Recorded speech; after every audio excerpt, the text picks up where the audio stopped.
किसी दो वेरिएबल से उससे ज़्यादा वेरिएबल्स के बीच में रिलेशनशिप को फाइंड आउट करने के लिए कोरिलेशन मेथड का हम यूज़ करते हैं। तो कोरिलेशन मेथड में पहला मेथड था स्कैटर डायग्राम, उसके बाद है कार्ल पियर्सन मेथड। तो कार्ल पियर्सन जो मेथड है जिसमें फॉर्मूला है उसको भी उसके ऊपर हमने न्यूमेरिकल डिस्कस किया है, आप नीचे डिस्क्रिप्शन में लिंक मिल जाएगा, वहाँ से वीडियो देख सकते हैं। यहाँ पर हम बात करेंगे स्पीयरमैन रैंक डिफरेंस मेथड, यानी कि इस मेथड से आप कैसे किन्हीं दो वेरिएबल्स के बीच में रिलेशनशिप को फाइंड आउट कर सकते हैं। क्लियर? तो कोरिलेशन कैसे फाइंड आउट करना है स्पीयरमैन रैंक डिफरेंस मेथड का यूज करके। तो ये जो मेथड है ये दिया था चार्ल्स एडवर्ड स्पीयरमैन ने, इनका पूरा नाम था चार्ल्स एडवर्ड स्पीयरमैन। तो इन्होंने 1904 में जो है इस कॉन्सेप्ट को, इस मेथड को डेवलप किया था। ठीक है, जिसको हम दूसरे मेथड से भी नाम जानते हैं, दैट इज रैंकिंग मेथड। क्या है? रैंकिंग मेथड, यानी कि जो भी आपके पास वेरिएबल्स दिए रहे हैं उनके रैंक के बेसिस पे जो है आप उनके बीच में कोरिलेशन को फाइंड आउट कर सकते हैं, यानी कि वो पॉजिटिव कोरिलेटेड हैं या फिर नेगेटिव कोरिलेटेड हैं। क्लियर? तो यहाँ पे जो है 3 केसेस बनते हैं इस मेथड में। जब आप देखेंगे रैंक मेथड में तो यहाँ पे आपको जो है 3 टाइप के केसेस मिलेंगे। पहला case, when ranks of items are given, जब आपको क्वेश्चन में रैंक जो होता है आइटम का वो दिया रहता है। या फिर दूसरा केस हो गया कि जब आपको when ranks are not given, आपको रैंक्स नहीं दिए हैं। क्लियर? और वहीं पे तीसरा कंडीशन क्या हो जाएगा? तीसरा कंडीशन होगा कि जब आपके रैंक्स इक्वल होंगे, when there are equal ranks. ठीक, ये 3 कंडीशन है। तो बात कर ले कि कैलकुलेशन की, कैसे हम कौन सा फॉर्मूला जो है यूज करते हैं रैंक को कैलकुलेट करने के लिए। क्लियर? यानी कि कोरिलेशन कोएफिशिएंट को कैलकुलेट करने के लिए रैंकिंग मेथड का कौन सा फॉर्मूला यूज करते हैं। तो अब 2 कंडीशन है। पहला, आपको रैंक दिया गया है या फिर नहीं दिया गया हो लेकिन इक्वल रैंक नहीं है, इक्वल रैंक नहीं है, इक्वल रैंक नहीं है, नो इक्वल रैंक। तो उस केस में आप जो फॉर्मूला यूज करेंगे that is 1 - 6 summation d square divided by n square -1। ये फॉर्मूला जो है आप यूज करेंगे जब इक्वल रैंक नहीं होगा। इक्वल रैंक का मतलब समझ रहे हैं? सपोज करिए कि यहाँ पे 4 कैरेक्टरिस्टिक्स हैं, 4 लोग हैं, एक को हमने 1 दिया, दूसरे को 2 दिया, तीसरे को तीसरा रैंक दिया, लेकिन डी को हमने सेकंड रैंक दे दिया। तब यहाँ पे क्या हो गया? इसका और इसका इक्वल रैंक हो गया। तो इस केस में ये फॉर्मूला यूज नहीं होगा, इस केस में ये फॉर्मूला यूज नहीं होगा। लेकिन सपोज करिए कि ए बी सी डी हैं और इनके रैंक 1 2 3 4 हैं, तो इस केस में ये फॉर्मूला यूज होगा। क्लियर?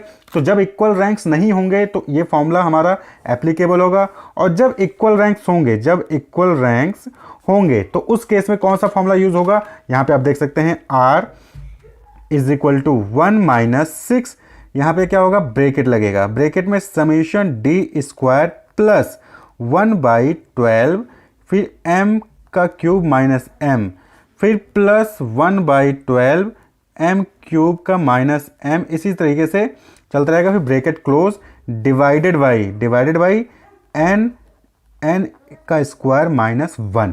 ये फॉर्मूला लगेगा जब हमारा इक्वल रैंक होगा, यानी कि इस केस में किसी के 2 के इक्वल रैंक है तो उस केस में ये फॉर्मूला यूज किया जाएगा। बस डिफरेंस इतना यहाँ पे क्या है कि 1/12 m क्यूब माइनस m, यानी कि जितने भी रैंक इक्वल हो रहे होंगे, सपोज करो कि यहाँ पे क्या है, यहाँ पे 2 है, 2 बार इक्वल हुआ है। ठीक है, एक रैंक है जो कि 2 बार रिपीट हुआ है, तो यहाँ पे क्या हो जाएगा? 2, m की जगह क्या हो जाएगा? 2 हो जाएगा। तो हम इस पे क्वेश्चन प्रैक्टिस करेंगे आगे नेक्स्ट वीडियो में। तो इस वीडियो में हम इस फॉर्मूले के बेसिस पे न्यूमेरिकल को सॉल्व करेंगे। क्लियर? कि यानी कि जब आपको ऊपर रैंक दिया गया है और जो है आपका इक्वल रैंक नहीं है, तो इस केस में हम क्वेश्चन को सॉल्व करके यहाँ पे देखेंगे। तो चलिए एक एग्जांपल लेते हैं। तो अब सपोज करिए कि ये क्वेश्चन आपको दिया हुआ है कि यहाँ पे रैंक है 15 स्टूडेंट है, ये नंबर ऑफ स्टूडेंट्स है 15। अब ये 15 स्टूडेंट है, इन 15 का इकोनॉमिक्स और स्टैट्स का रैंक दिया गया है। तो जो फर्स्ट स्टूडेंट है उसका रैंक इकोनॉमिक्स में 1 है लेकिन स्टैट्स में उसकी रैंक क्या है? 10 है। सेकंड स्टूडेंट है, उसकी इकोनॉमिक्स में रैंक 2 है लेकिन स्टैट्स में उसकी रैंक क्या है? 7 है। तो इसी तरीके से 15 स्टूडेंट्स हैं, उनकी रैंक जो है यहाँ पे दी गई है। क्लियर? तो ये अलग अलग रैंक है, इकोनॉमिक्स की रैंक इनकी हो गई और यहाँ पे स्टैट्स की रैंक हो गई। क्लियर? तो अब जो है आपको क्या करना है? फॉर्मूला क्या कहता है? फॉर्मूला कहता है 1 - 6 summation d square divided by n into n square -1। ये है रैंक का फॉर्मूला। क्लियर? तो आपको क्या चाहिए? आपको चाहिए d मीन्स होता है डिफरेंस बिटवीन रैंक, यानी कि rx और ry के बीच में डिफरेंस। क्लियर? तो rx - ry, तो यहाँ पे क्या होगा? d हम कैलकुलेट करेंगे। क्या करेंगे? d कैलकुलेट करेंगे। d क्या होता है? R X minus R Y, ये हम करेंगे तो 1 माइनस 10 क्या हो जाएगा -9, 2 माइनस 7 क्या हो जाएगा -5, 3 माइनस 2 क्या हो जाएगा 1, यहाँ पे 1 आएगा, 4 माइनस 6 क्या हुआ -2, 5 minus 4 1, 6 minus 8 -2, 7 minus 3 4, 8 minus 1 8 minus 1 क्या हो जाएगा 7, 9 माइनस 11 क्या हो जाएगा -2, 10 minus 15 -5, 11 minus 2 2, 12 minus 5 that is 7, 13 minus 14 -1, 14 minus 12 2 and 15 minus 13 2। तो ये पूरा जो है आपका क्या आ गया डिफरेंस आ गया। ठीक है, तो आपको क्या है नंबर ऑफ स्टूडेंट बताया गया, तो उनकी रैंक दी गई थी इकोनॉमिक्स में, उनकी रैंक दी गई थी स्टैट्स में। तो आपने क्या किया सिंपल सा डिफरेंस निकाला है किसका, रैंक एक्स और रैंक वाई का। ठीक, ये रैंक का आपने क्या किया डिफरेंस निकाल दिया। ठीक, R X minus R Y फॉर्मूले के अकॉर्डिंग। आपको एन चाहिए, एन क्या है, एन आपको सभी को पता है, एन क्या है एन 15, यानी कि कितने नंबर हैं तो 15 नंबर हैं। ठीक है, अब चाहिए क्या देखिए डी स्क्वायर चाहिए हमें, क्या चाहिए डी स्क्वायर चाहिए। तो यह तो हमारे पास डी आ गया, अब आपको क्या करना है इसी का स्क्वायर कर देना है, डी स्क्वायर यानी इसका स्क्वायर कर देना है, फिर उसका समीशन करना। तो 9 9 जा 81, माइनस है तो प्लस हो जाएगा, 5 5 जा 25, 1 का 1 रहेगा, 2 2 जा 4, 1 का 1, 2 2 जा 4, 4 का क्या हो जाएगा 16, 7 का 49, 2 का 2 2 जा 4, 5 5 जा 25, 2 2 जा 4, 7 7 जा 49, 1 का 1 आएगा, 2 2 का 4 और 2 2 जा 4। तो ये आपका जो है पूरा आपने क्या किया स्क्वायर निकाल लिया। ठीक है, तो आपने डिफरेंस निकाला रैंक के बीच में, डिफरेंस निकाला, डिफरेंस निकालने के बाद आपने उसका स्क्वायर कर लिया, स्क्वायर कर लिया। अब इसको आपको क्या करना है टोटल कर लेना, यानी कि 81 + 25 + 1 + 4, तो क्या आ जाएगा आपका समीशन डी का स्क्वायर जाएगा, यानी कि 272। आप जब इसको ऐड करेंगे पूरा लेके पूरे रैंक को, तो आपका क्या आएगा 272। और यहाँ पे आप देखेंगे तो डिफरेंस क्या आएगा, जो डी का समीशन क्या होगा वो 0 आएगा। क्लियर, तो यहाँ पे अब आपके पास फॉर्मूला क्या था, आपको सिंपल सा वैल्यूज जो है वो पुट कर लेना है। वैल्यूज क्या है, आर का जो रैंकिंग मेथड है उसमें 1 - 6 समेशन डी का square divided by n into N square -1। तो अब यहाँ पे क्या है वैल्यू सिंपल सा पुट करना है, 1 - 6 समेशन डी का क्या है वैल्यू 272, तो 6 इंटू 272 डिवाइडेड बाई n क्या है, n इज 15 ये नंबर n 15। अब क्या है n स्क्वायर यानी कि 15 का स्क्वायर माइनस कितना है 1 ब्रैकेट क्लोज। तो आपको इसको सॉल्व करेंगे तो क्या आएगा 1 - 1632 ये आ गया। 6 इंटू 272 करेंगे तो 1632 आएगा। यहाँ पे क्या होगा 15 का स्क्वायर ओपन करेंगे -1 कर देंगे और इसको मल्टीप्लाई करेंगे तो आपका आएगा 3360। तो आंसर क्या आ जाएगा 1 - 0.486 और फाइनल जो आएगा दैट इज 0.514। ये जो है आपका आंसर आया 0.514 आर आ गया। तो यही जो है आपका आंसर है। तो कोरिलेशन कोएफिशिएंट रैंकिंग मेथड के अकॉर्डिंग कितना आया 0.514, यानी कि there is positive relationship, there is positive relationship between the rank of economic and rank of stats of the 15 student, there is positive relation.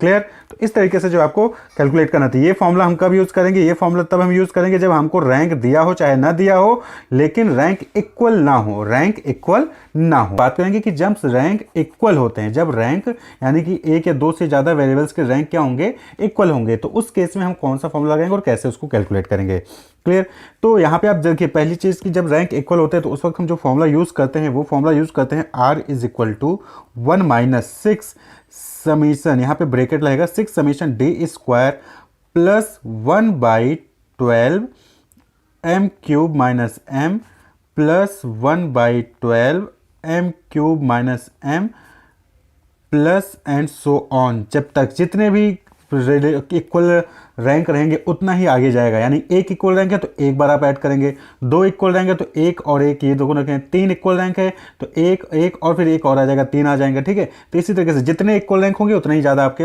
आगे चलते जाएंगे, 1/12 करके आप उसको ऐड करेंगे। तो यहाँ पे नीचे रहेगा n × n² - 1 ये। तो ये फॉर्मूला है जब आप इक्वल रैंक्स रहता है तब। क्लियर, अब आप सपोज कि यहाँ पे हम ऐसा क्वेश्चन उठाएंगे जहाँ पे दो चीज़ें यानी कि रैंक नहीं दिया गया है तो आप रैंक भी दे लेंगे और इक्वल रैंक का भी केस आ जाएगा। अब सपोज करें कि क्वेश्चन है पूछा जा रहा है कि calculate coefficient correlation between X and Y by the method of rank differences. तो रैंक डिफरेंसेस का मेथड यूज करके आप जो है कोफिशिएंट कोरिलेशन निकालना है। क्लियर। तो यहाँ पे क्या होता है कि जब आप देखेंगे ना कि इनको पहले यहाँ पे रैंक नहीं दिया गया है तो आपको रैंक देना है। क्लियर। तो ये हो गया एक्स, ये हो गया वाई, तो आप पहले एक्स को यहाँ पे लिख लेते हैं। हमने यहाँ पे एक्स लिखा, एक्स की वैल्यूज यहाँ लिख ली 48, 33, 49, 16, उसके बाद 65, देन 24, देन 16 एंड देन 57। ये जो है हमने यहाँ पे वैल्यूज़ लिख ली। क्लियर। ये x की वैल्यू हो गई। अब यहाँ पे आप देखेंगे इसको रैंक देना है, तो अब रैंक क्या होगा, जो सबसे ज़्यादा हाईएस्ट वैल्यू होगी उसको हम रैंक 1 करेंगे, जो लोवेस्ट वैल्यू होगी उसको हम उससे नीचे की रैंक देंगे। तो अब यहाँ पे इस सीरीज़ में देखिए तो सबसे ज़्यादा बड़ी वैल्यू कौन सी है, 65। तो 65 को हम रैंक क्या देंगे, यहाँ पे हमने रैंक x, यहाँ पे हम रैंक x लिख लेंगे। क्लियर। तो अब रैंक x में 65 सबसे बड़ी वैल्यू इस पूरी सीरीज़ में, तो यहाँ पे हम इसको क्या रैंक दे देंगे, 1। क्लियर। अब इसके बाद देखिए सबसे बड़ी सीरीज कौन सी है, इसको छोड़ दें तो सबसे बड़ी सीरीज कौन सी होगी, 57। 57 को रैंक क्या दे देंगे, 2। क्लियर। अब इसके बाद अब दूसरी सीरीज देखें, मतलब 57 और 65 को कट करें तो सबसे बड़ी वैल्यू कौन सी है, 48। 48 को हमने क्या दिया, रैंक 3 दे दिया।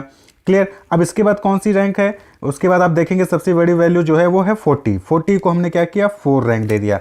40 के बाद कौन सी बड़ी वैल्यू है, 33। तो 33 को हमने क्या किया, 5th रैंक दे दिया। उसके बाद आप सबसे बड़ी वैल्यू देखेंगे कौन सी है, तो आप यहाँ पे देखेंगे कि 24 जो है वो उसके बाद बड़ी वैल्यू, तो उसको हमने 6th रैंक दिया। उसके बाद आप देखेंगे कि 7, यानी कि आप देखेंगे 16, उसके बाद बड़ी वैल्यू कौन सी है, 16। अब यहाँ पे देखिए 3 बार है 16। अब आपको देखना होगा कि यहाँ पे 7, 8, 9 ऐसे तो नहीं दे सकते हैं, और तो आप क्या करेंगे कि आप नॉर्मली अगर आप देखिए होता तो क्या होता है, यहाँ पे 7 देते, यहाँ पे 8 देते, यहाँ पे 9 देते। तो यहाँ पे रैंक देने का तरीका क्या है कि आप एवरेज निकाल लीजिए। इक्वल रैंक देने के लिए हम क्या करेंगे, हम यहाँ पे एवरेज निकालेंगे। तो क्या करेंगे, 7 + 8 + 9। अब सपोज ये 7 आपने इसको दिया, 8 आपने इसको रैंक दे दिया, 9 इसको दे दिया, तो आप इन्हें ये अब इसको डिवाइडेड बाई 3 कर देंगे, तो यहाँ पे आएगा 24। ये 7 + 8 + 9 कितना आएगा, 24 डिवाइडेड बाई 3, यानी कि आप गया 8। अब यही 8 रैंक जो है आप ये तीनों को दे देंगे, यानी कि इसकी भी रैंक 8 हो जाएगी, इसकी भी रैंक 8 हो जाएगी, और इसकी भी रैंक क्या हो जाएगी, 8 हो जाएगी। क्लियर। अब उसके बाद आप देखिए कौन सी बड़ी वैल्यू बची, तो यहाँ पे आप देखेंगे कि वैल्यू बची आपकी 9, तो 9 ही बची है। तो अब इसको आप 9 नहीं देंगे, इसको क्या देंगे, 10 देंगे। क्यों, क्योंकि 7, 8, 9 यही हो गया है। 7, 8, 9 वो अलग बात है कि हमने एवरेज निकाल के तीनों को 8 किया है, लेकिन 7, 8, 9 हो चुका था, हम यहाँ पे देंगे 10। क्लियर। तो इस तरीके से जो है आपको रैंकिंग करनी है। अब उसके बाद आप वाई सीरीज लिख लीजिए। वाई सीरीज लिखेंगे तो वाई में भी आपको देखिए क्या है, 13, 24, 6, 15, 4, 20, 9, 6 एंड 19। ये आपका वाई सीरीज है। अब इसको आपको रैंक देना है, आर वाई, रैंक वाई की भी रैंकिंग करनी है क्योंकि रैंकिंग हमें दी नहीं गई है। क्लियर। तो अब देखिए यहाँ पे सबसे बड़ी सीरीज यहाँ पे देखेंगे कौन सी है, सबसे बड़ी वैल्यू है 24, तो इसको हम दे दिया रैंक 1। क्लियर। अब इसके बाद सबसे बड़ी वैल्यू कौन सी यहाँ पे आप देखेंगे तो ये है 20 को हमने क्या दिया, रैंक 2। अब अगला वैल्यू देखिए यहाँ पे 3, थर्ड रैंक किसको देंगे, तो यहाँ पे सबसे बड़ी वैल्यू कौन सी, 19, यहाँ पे हमने दे दिया इसको 3। अब आप देखिए सबसे बड़ी वैल्यू कौन सी है, 15, तो 15 को हमने दे दिया 4। क्लियर। अब इसके बाद आप देखिए कौन सी बड़ी वैल्यू है, 15 के बाद 13, तो आप यहाँ पे देखेंगे 13 और 13 ये क्या है, 2 बार है, तो 13 2 बार है, यानी कि 4 के बाद आप क्या देते, इसको 5 दे देते, इसको 6 दे देते। तो अब 5 और 6 का एवरेज निकाल लीजिए, तो 5 + 6 कितना हो जाएगा, 6 5 11, 11/2, यानी कि इसका क्या हो गया वैल्यू, आपकी क्या वैल्यू आएगी, 5.5 ये वैल्यू आएगी। तो यही दोनों को आप दे देंगे, तो यहाँ पे 5.5 लिख देंगे, यहाँ पे 5.5 लिख देंगे। ठीक है। तो 5th और 6th रैंक दोनों हो गया। अब जो आपको क्या करना है, वो करना है 7th रैंक। किसको देंगे 7th रैंक, ये आपको डिसाइड करना है। तो 7th रैंक कहाँ पे जाएगी, सबसे बड़ी वैल्यू कौन सी होगी, अब यहाँ पे देखेंगे 9 को आपने क्या किया, 7 दे दिया। क्लियर। अब आता है 8th रैंक। अब 9 के बाद सबसे बड़ी वैल्यू कौन सी है, यहाँ पे आप देखेंगे 6, तो यहाँ पे देखिए 6 ये है और 6 ये है, तो ये भी क्या है, 2 बार रिपीट हुआ है। ठीक है, 6 2 बार रिपीट हुआ है, तो यानी कि 7 तो आपने दे दिया, तो इसको आप 8 देते, इसको आप 9 देते, तो 8 + 9 कर लेंगे, तो 8 + 9 क्या हो जाएगा, 8 + 9 डिवाइडेड बाई 2, तो यहाँ पे 17 डिवाइडेड बाई 2 यानी कि 8.5 ये आएगा ना, 8.5। तो 8.5 आप जो है दोनों को दे देंगे, तो 8.5 आपने इसको दे दिया और 8.5 आपने इसको दे दिया। क्लियर। तो आपका 9th रैंक हो गया और 4 बचा, अब सिर्फ बचा 4 को आप क्या करेंगे, सीधे 10 दे देंगे। क्लियर। तो इस तरीके से जब दो वैल्यू सेम होती है तो उन दोनों को दिए जाने वाले रैंक का आप जो है एवरेज निकाल लेंगे और फिर वही एवरेज जो है आप दोनों को दे देंगे। 3 बार है तो 3 से डिवाइड करेंगे, 2 बार है तो 2 से डिवाइड करेंगे। ठीक, तो इस तरीके से आपने क्या किया, रैंक निकाल लिया सभी का। क्लियर।